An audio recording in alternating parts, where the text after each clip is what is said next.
Gumawa ka ng paraan kasi college ka na, ha?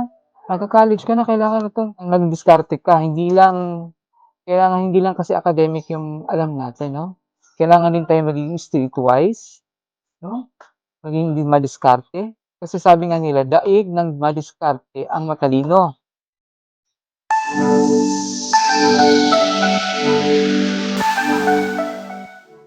Kaya sa magandang araw mga kababayan, mga kalokotsera, mga kabeheros, ito muli si Madam Yula ang iyong madamdaming lokotsera at andito na po ako ngayon sa Negros Oriental, sa Bayawan City.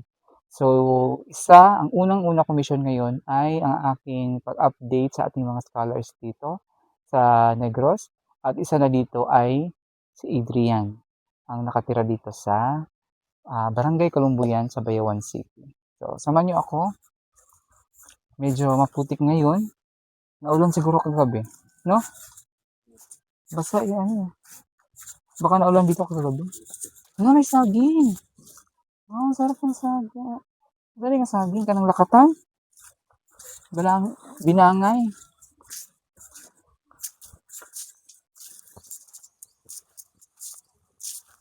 Dito kaya sila? Ay, hello no. Tayong buntag. Ayo. Ano ba? Bangka. Kaya mo lang, kanong kayo na lang.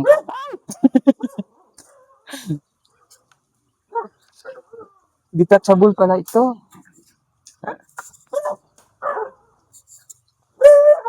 Ayo. Ang daming sinampay Sabado kasi ngayon may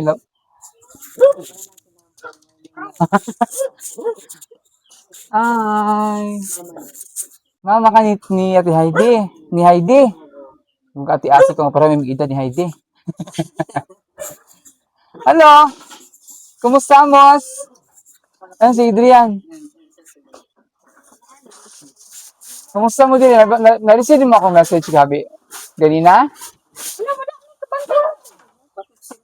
Nag-message ko ganyan kung maduma rin eh.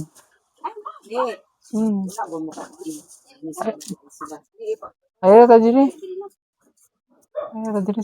Pwede rin yung mairuga mo yung mga sinampay. Kumusta naman mo diri? Mura mag-ulan pa gabi eh? Ulan.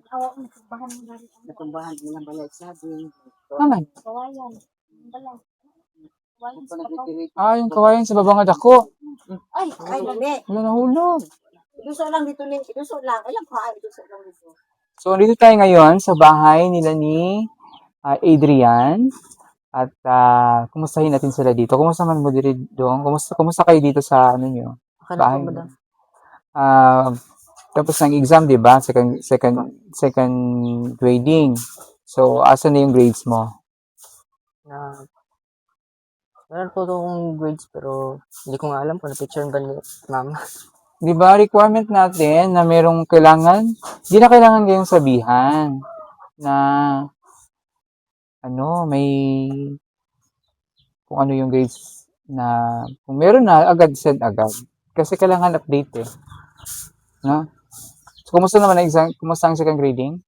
Okay lang po, madam. Paano naging okay? Tingin mo, kumusta ang grades mo? Ano yung grades mo doon? Ano natandaan mo? I think mga 86 or 88. Ang highest? Anong highest grade mo? Meron po ako 91. 91. Anong subject yan? Sa math. Nakalimutan ko na po sa subject.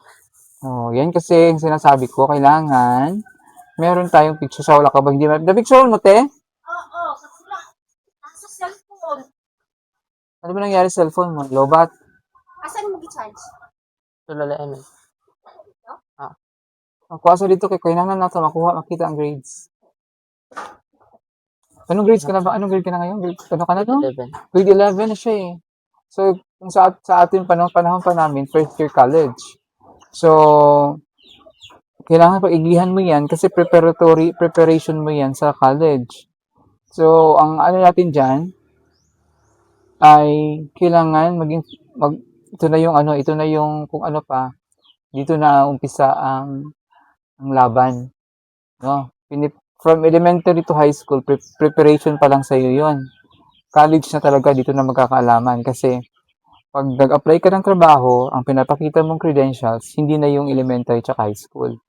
Ang makikita na doon sa credential mo, pag nag-apply ka ng trabaho, yung tertiary na credentials. So, ano yung grades mo sa college, yun yung makikita. Yun na yung yun na yung doon ang labanan sa college. So, kailangan, kailangan pag-anuhan mo na. Kailangan, kung petiks-petiks lang ng elementary tsaka high school, dito ka na, focus ka na dapat sa college. Kasi may nangyari sa amin sa panahon namin, nung mga during high school, elementary days, petiks-petiks lang tayo. Kasi So, nung college, doon na nagkakaalaman. So, meron pala kami mga kaklase namin nung elementary, nung high school, na hindi nag-excel ng high school sa elementary, pero pagdating sa college, doon na nilalaman na namin, nag-dance lister na. Kasi doon yung tunay nilalabanan. Kailangan focus ka sa trabaho, sa pag-aaral mo. And then, pag college ka, once na dean's list ka, or kasama ka sa cum laude, pag meron kang with honors ka, automatic hindi ka nakukuha ng civil service. So, automatic i-hire ka na ng gobyerno. So, ang gobyerno maghahanap sa iyo, magkukuha sa iyo para empleyado, gawin kang empleyado. No? So, advantage 'yun na pag may mga honors, with honors, yung mga cum laude, advantage 'yan. Kasi, hindi na sila nag-take ng civil service At saka automatic, hahabulin sila ng gobyerno. Sila, i-employ agad sila ng government. So, sa tingin mo kaya mo maging honors? Kaya po. Kaya mo. Ito na. So, ito. Bawal kasi i-mention yung pero titinan ko lang yung grades niya. So, this is the second grading of Adrian. May bumaba, may tumaas, may consistent, no? Okay, may average na sila. Nakalagay na sa card nila yung average. So, not bad. Meron siyang, highest grade niya is 92 sa subject na PE. And the lowest is 82. Okay naman yung grades niya, actually. Maganda yung grades niya. Kaya lang hinahabol natin na ma-maintain mo yung 8 honors mo. Kasi last year, with honors ka, di ba? Apa. So, dapat ma-maintain mo yun. Lalo na ngayon, college ka na. Ka na. Senior high ka na. Yun ang labanan ngayon dito. Kasi preparatory nito sa college. Wala na to. Behind, forget junior high school. Dito ka na mag-focus sa senior high school. No? So, dapat ma-maintain mo yung grades mo or ma-maintain mo yung with honors ka last junior high. Dapat senior high mag-with honors ka pa din. Kasi, sayang yung opportunity. No? Lalo na ngayon na mayroon ka ng sponsor. No? Dapat ipakita mo ang iyong kakayanan, ipakita mo ang iyong pagpupursigi sa pag-aaral na hindi masasayang yung tulong ni sponsor. So, nakita ko na may nag-send pala hindi mo alam kasi si mama mo nag-send. Ako nakalimutan ko din. So, kasi tinanong ko siya, hindi niya sinabi, hindi niya rin alam na sinenda ng mama niya yung grades niya. So, dapat alam mo yung nag-send ka ng grade. Si mama yung scholar, hindi ikaw. Dapat sinend, alam mo yung grades mo. No? Sinend nila yung nung November 15. Na-forward ko na rin to kay Sir Paul. Yan. Kasi lahat, kayo ni Moana, si Moana rin kasi nagdi-direct sa kanyang sponsor. Ikaw, dumadaan sa akin, kasi ako nag-update sa'yo. At sinend ko na kay Paul, si Paul naman nag-send sa sponsor. No? So, kay Ma'am Jasmine. So, ngayon, regarding dun sa grades mo na nakita natin dito sa ipinakita mo, may mga tumaba, may tumataas. So, hindi, sabi mo kanina na may mga subjects ka na hindi mo na nagawa. So, hindi ito valid reason kasi meron kang meron kang sponsor na may allowance ka nang galing sa sponsor every month. So, ano bang dahil lang dun sa online, hindi mo ma-send? Yes, ma'am. So, kung regarding sa concern na yan, pwede kang lumapit sa teacher mo. Kung ano man yun, kung hindi mo makapasok sa online, kung ano man yung hindi mo magamit yung app na yun. No? Gumawa ka ng paraan kasi college ka na. Ha? Magka-college ka na, kailangan mag-diskarte ka. Kailangan hindi lang kasi academic yung alam natin, no? Kailangan din tayo magiging streetwise, no? Maging din madiskarte. Kasi sabi nga nila, daig ng madiskarte ang matalino. Naniniwala ka dyan? Apo. Daig ng madiskarte ang matalino. Kahit gaano katalino mo, kung hindi ka madiskarte sa buhay, wala din. No? So, kailangan madiskarte ka. Kung sa tingin mo, hindi mo kayang wala kang problema, may problema ka sa paggawa ng app mo, o hindi ka makapasok dun sa app na sinasabi ng teacher, find ways. Ask your teacher, ask your classmate, find help. No. Kasi hindi mo pwedeng sabihin na, kasi meron kang ini-aim na goal na, di ba, with honors ka. Kasi, isa rin ito sa pasasalamat natin sa sponsor. No, hindi lang sa team. Di bali na kami. Ang sa amin lang, main goal namin dito yung sponsor. Siyempre, para matuwa naman si Tita Jasmine. Pagtulong niya. Si Tita Jasmine ang sponsor ni Jeffrey. Di ba, ang unang sponsor mo si Tita, nalimutan ko na yun. Nung nag-stop kasi nga nagkaroon ng problema sa family. So, dahil doon, sinalukan ni Tita Jasmine. Tita Jasmine, siya ang sponsor ni Jeff. Yung ating scholar din doon. Same sa'yo. Si Jeff naman, first year college na. Ito kasi senior high school, grade 11. So, si Tita Jasmine, tumutulong na talaga yan sa BP team. So, nung napanood niya ang video, nung pumunta ako dito, nung binago kayo ng mama mo, napanood niya ang video na nagtumigil na si dati mong sponsor sa pagtulong. Sinalukan niya. So ngayon, ipakita natin na maganda yung ano. Hindi ka naman namin pinipressure. Ang sa akin lang, di ba mas matutuwa ka, kung ikaw sponsor, mas matutuwa ko yung tulong na binibigay mo, may kita mo na, honor pala yung tinutulungan ko. Hindi yun dahil sa gusto lang niyang ma-proud na honor ka, but para din yun, para sa kinabukasan mo. Para sa iyo yun, hindi yun para sa amin, hindi yun para kay Ma'am Jasmine. Para sa iyo yun. Yung pagiging honor mo, pagiging top mo sa klase, or pagiging magaling mo sa klase, para sa iyo yun, para sa pamilya mo. Hindi yun para sa amin. Gets mo? Ha? Intindihan mo yun? Intindihan mo ba sinasabi ko? Gets mo? So, hopefully sana manumin sa'yo, ha? Kasi, para din naman sa'yo yan. Ngayon, hindi ko na-send sa'yo ang allowance mo noong November. Kasi, ang gusto ni Sir Paul, puntahan kita dito ng personal. Kasi ang ginagawa kasi namin kay Adrian, sa kanyang allowance, sinesend namin via GCash. Kasi since busy kami sa Davao, hindi ako minsan napupuntahan yung dito sa kanila. Kasi nung last ko uwi dito sa Bayawan, masend ko na sa kanila, no? Sa GCash. Ngayong November, ang sabi ni Sir Paul, puntahan mo si Adrian para ma-video mo at para masend natin kay Tita Jasmine. No? So, kumusta naman yung ano niya dito, te? Kumusta ka? Hindi ka nga dito, te? Pag ako ate ng ate, kaedad ko lang to si ano? Si Heidi. Si Mama Heidi. Hindi ka dito, Mama Heidi. Sige na, merong realidad. ang dumi daw niya. Kasi siyempre, Sabado ngayon, dami nang ginagawa. Naglaba ka. Naglaba. Ano ginawa ni Adrian? Nagsibak. Sibak ng kahoy. Ito, dami nilang kahoy, oh. This is for the rainy season. So, pagkatapos niya magsibak ng kahoy, gumawa siya ng project ng Precious. Siya ang gumawa ng project na Precious. Gawain siya ng project.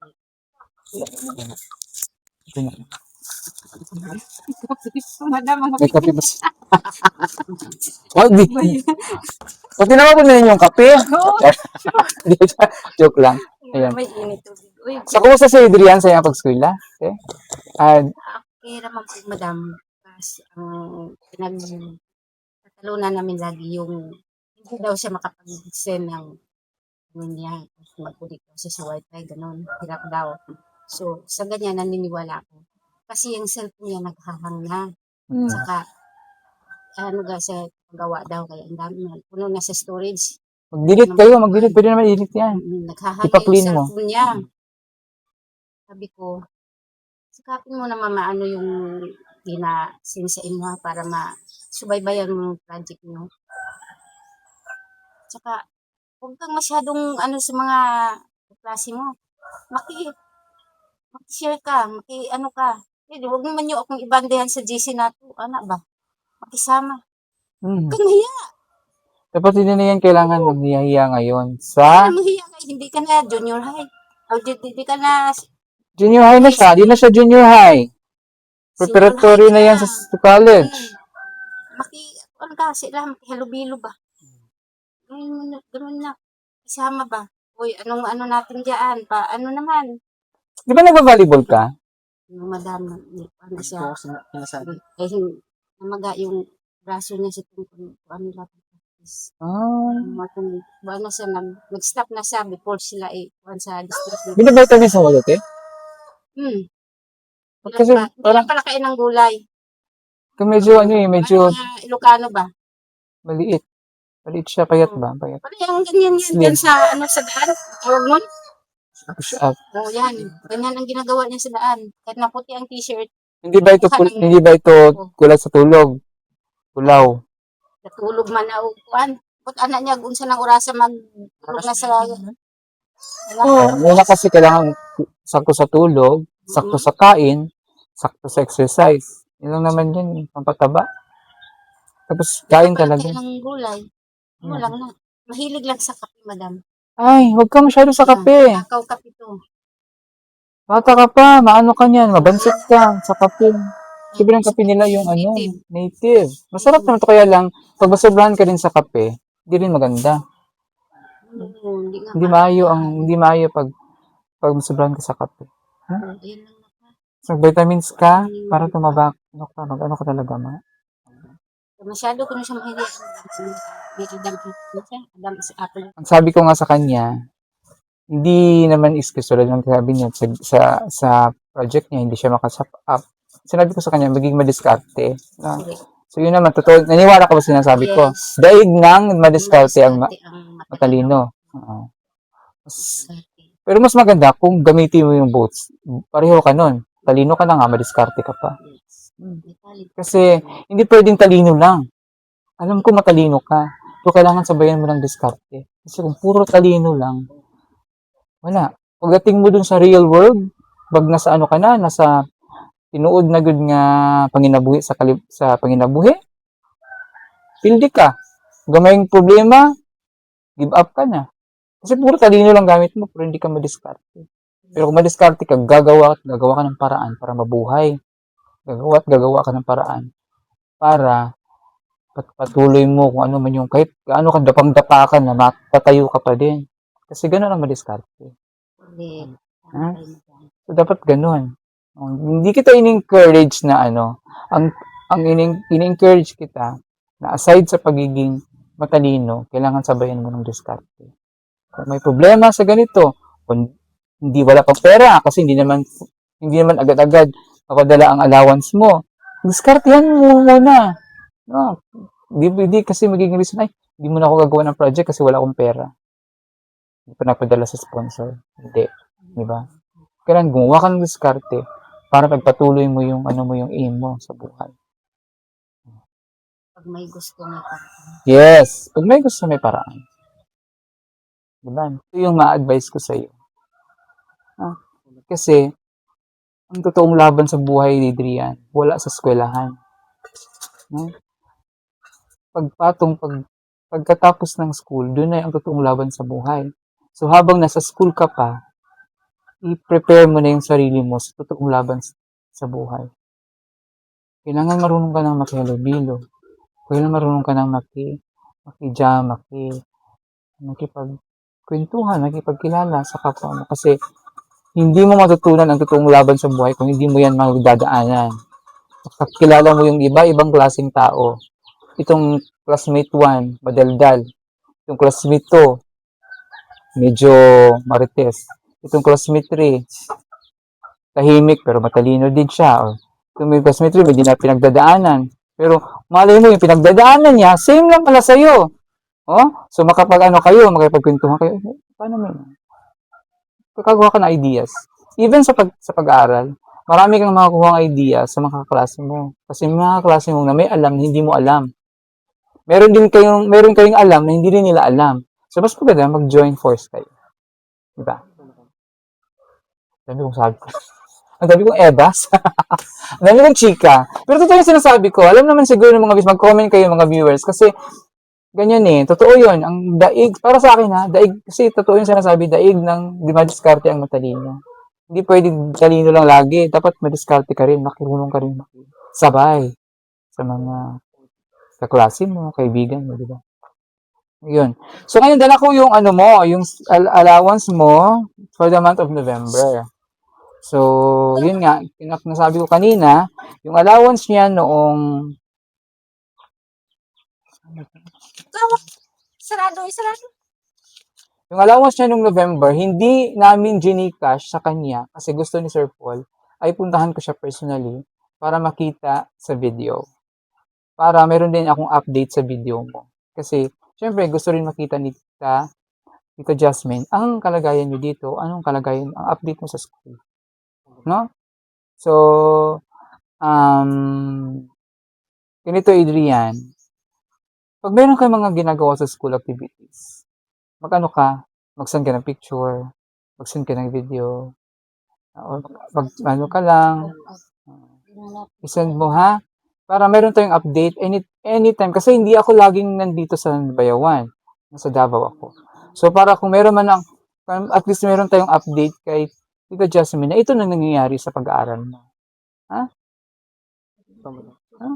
Meron ka namang pan-load, may pang-load ka na dito. Pwede naman yun. Picturean mo lang video, pwede kang mag-video ko, mag-record, video record ka. So, madam, nag-ano kami ngayon sa school. Ganun. Nag-aaral ako ng ganito. Madam, nahirapan ako sa subject na ganito. Tapos meron kang update. Para mag-forward ko kay Sir Paul, may forward niya kay Tita Jasmine. Kasi hindi ko kayong, unless kung every month makauwi ako dito at ma-video ko kayo. Eh, minsan hindi, di ba? Kasi nga sobrang busy din namin. So, hindi ganun. Kailangan, meron tayong update. Kusa ba? Gusto ko example sa'yo si Mona Lisa. Kasi kayong di Mona Lisa, kayo ang dalawang scholar dito sa Kalumbuyan. Si Mona Lisa, yung kapitbahay mo dyan sa taas, dyan lang yung bahay nila, di ba? Dyan na sila nakatira? Ang bahay, lumipat sila ng Mona Lisa dyan eh. Mamaya abutan natin sila. Si Mona Lisa, kahit wala pa yung grades niya sa exam, alam niya na yung items. For example, English. Ang exam ng English is 100 items. Di ba sila nag-check? Malalaman niyo yung ilan yung score niya. Ilalagay niya na kung ilan yung check niya. Ilan yung nakuha niya. Alam mo nilagay niya? English. Exam. 87 over ganito. Math. 90 over 100. So, alam na niya kung ilan yung score niya. Kahit wala pa yung grades niya, nakikita na namin. Sinesend niya na ay, ito yung result ng exam niya. So, diskarte, tawag ng diskarte. Kasi hindi pa niya alam, hindi pa niya makukuha yung grades niya eh. So, habang hindi pa niya makukuha yung grades, sinesend niya na yung score niya. Di ba? So, makukumpare kayo ngayon ni Sir Paul ngayon. Oh, bakit si Mona Lisa nakapag-send na junior high school pa lang to? Itong senior high school hindi nagsisend. Inaantay pa yung tapos si Mona Lisa pag may exam, kahit nga sumasayo sa nagpipicture siya, nag-send siya.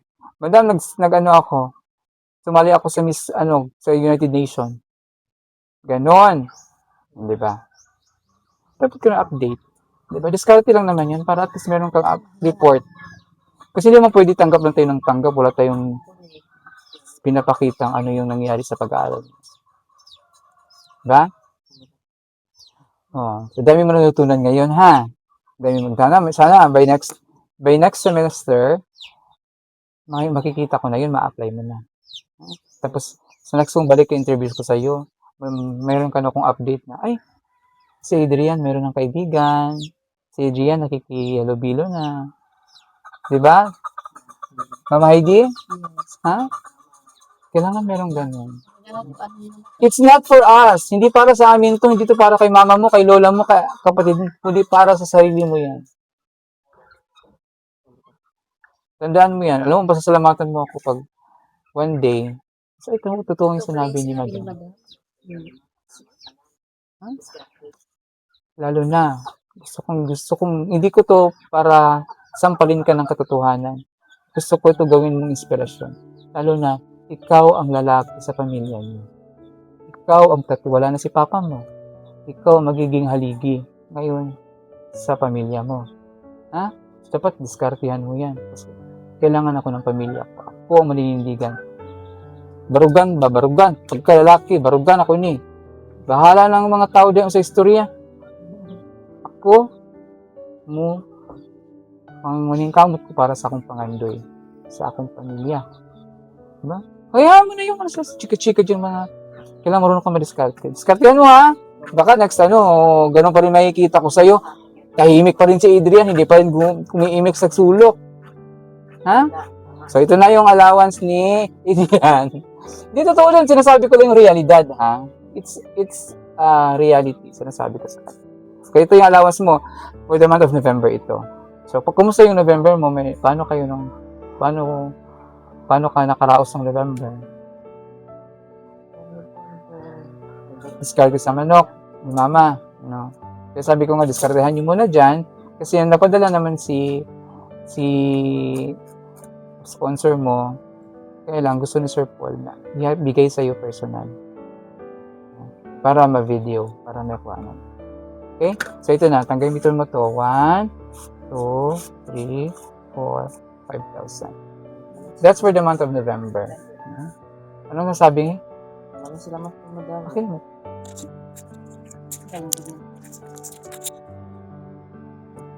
Maraming salamat po, Madam, sa iyo po, at kay Sir po, lalong-lalo na kay Mas May na sponsor ko po, at sa inyo po, Sir Paul, sa mga binigay po sa amin na tulong para sa pag-eskwela. Yan po, maraming salamat. Maraming salamat, Tita Jasmine, sa tulong ninyo. Ang pagbabago, ang unang pagbabago na gawin ko sa'yo, lakasan mo ang boses mo. Kasi tahimik. Yan parang mahihain siya. Tinatago, natatakot kang magsalita ng malakas. Lakasan mo boses mo. Ulitin mo, lakasan mo, mag-thank you ka, malakas ang boses. Sige, ulitin natin, go!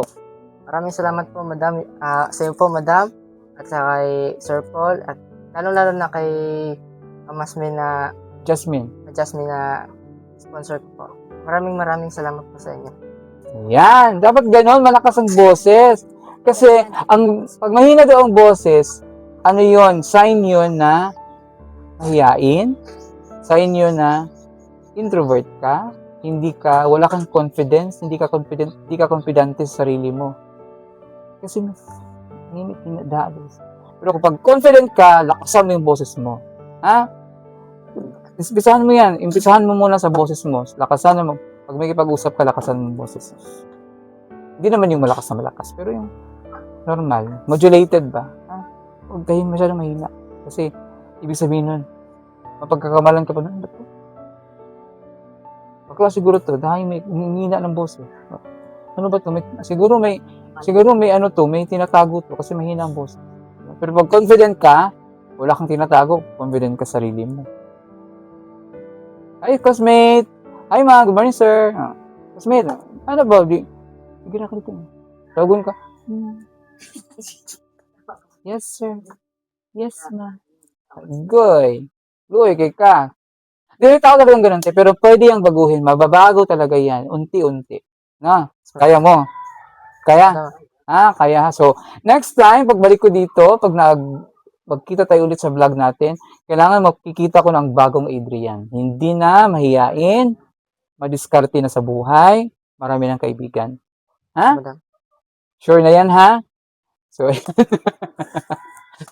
Kasi para to sa sarili, para to sa kanya, hindi to para sa akin. Para to sa kanya kasi magka-college ka na, ano ka na, senior high. Ah. Ano naman ang masasabi ni Mama Heidi sa sponsor at kay Sir Paul sa mga lahat ng tulong na na-receive nila? Uy, ayan ha. Ang dami mong sinabi ni Madam. Baguhin mo na yung boses mo na. Tingnan mo kami ni Precious, oh. Oh. Buo kami sa school. Unang-una sa sponsor ng anak ko kay Mama Jasmine. Sa'yo, Sir Paul. Live namin lagi yung Chris Pao. Hindi kayo ng Chris Pao.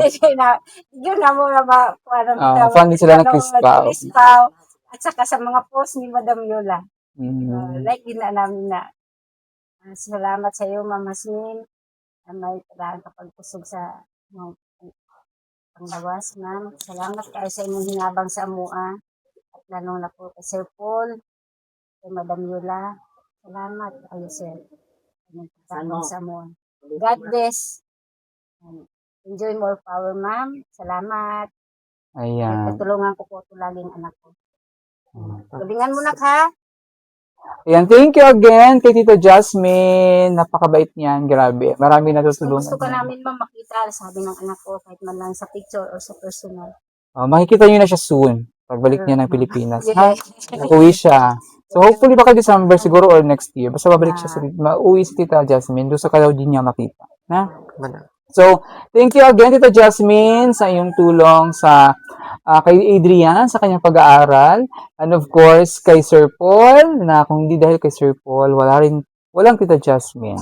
Hindi rin namin walang mga sponsors, walang Madam Yula, kung si Sir Paul, si Sir Paul ang ugat lahat ng aming charity, no? Thank you din kay Sir Paul. And of course, sa kwento ninyong mag-ina dito sa inyo, at sana ay ipagpatuloy ang buhay kahit gaano kahirap, no? Kasi si Mama Heidi is single mom. Wala na siyang katuwang na tatay ni Adrian, but kailangan pagpatuloy sa buhay. So, bilib ako sa mga single mom kasi alam mo yung mga single mom na yan, dalawa ang kanilang role, no? Ginagampanan, magiging nanay at magiging tatay sa kanilang mga anak. So, bilib na bilib tayo dyan. Mabuhay ang mga single mom at kahit gaano kahirap ang buhay, paglaban, itaguyod ang pamilya, lalo na. Tapos, nandito na, may katuwang ka na sa Adrian, ayusin mo, mag-aral ka ng mabuti, ipakita mo sa mundo kung anong kaya ni Adrian gawin para sa kanyang pamilya. Amen? So, okay. So, ayan. Thank you so much sa lahat po natin mga subscribers and viewers na walang sawang humibitaw sa iyo. Ano po update ni Adrian dito, ang ating scholar na nagmamanukan dito. So, kung ilang manukan, magpupuntahan natin yung manukan lang mamaya para makita ninyo. At maraming salamat po sa lahat po na hindi bumibitaw sa PB Team, lalo na sa mga fans ng Chris Pao. Ayan. Sa mga nagko-comment dyan na medyo na-carried away sa aming mga actingan, huwag mo kayo mag-alala, actingan lang po yun ha. Baka kasi iba kasi parang Hello! Hello, thank you. May pamasko po silang itlog. Thank you ha for this. Tatanggapin ko to kasi to refuse an offer is an insult. Charot. Insulto daw yan pag tanggihan mo. Tatanggapin ko talaga to. Pamasko mo to sa akin? Yes, madam. Thank you. Kasi meron sila ditong manuka. Yun yung nila dito, income town. Tulong ito, livelihood dito sa kanila. No? Tulong ng gobyerno sa kanila, sa kanilang livelihood. So, thank you so much. At sa aking cameraman na si Ibar, thank you, Bang. At sa ngalan po ni Pugong Bihero at sa makasamahan sa Pugong Bihero team, isang magandang araw po sa ating lahat. Bye-bye.